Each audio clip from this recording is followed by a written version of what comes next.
Srisailam main temple కి ఇంత దగ్గరలో ఇంత పెద్ద వాటర్ ఫాల్స్ ఉందని చాలా మందికి తెలియదు. నెక్స్ట్ టైం మీరు ఈ శ్రీశైలానికి వస్తే డెఫినెట్లీగా ఈ వాటర్ ఫాల్స్ అయితే విజిట్ చేయండి. చాలా మంచిగా ఎంజాయ్ చేయవచ్చు.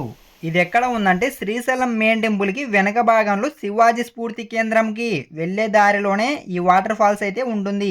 దీన్నే సిద్ధరామప్ప కొలను అని పిలుస్తారు. ఇక్కడ పారుతున్న వాటర్ ఇక డైరెక్ట్ గా పాతాళ గంగలోకి అయితే పడిపోతాయి. చూస్తున్నారు కదా లొకేషన్ అయితే ఎంత ఎక్సలెంట్ గా ఉందో. ఈ శ్రీశైలంలో చూడవలసిన ప్లేసెస్ అయితే చాలా ఉన్నాయి. వాటన్నిటిని మన ఛానల్లో అప్లోడ్ చేసే వెళ్ళి చూడండి. అలానే ఈ వాటర్ ఫాల్స్ గురించి మీకు ఇంకా క్లియర్గా తెలియాలంటే నేను ఫుల్ వీడియో చేశా. కింద లింక్ ఉంది, క్లిక్ చేసి చూడండి. ఈ వీడియో నచ్చినట్లయితే లైక్ చేసి సబ్స్క్రైబ్ చేయండి. నెక్స్ట్ వీడియోలో మళ్ళీ కలుసుకుందాం.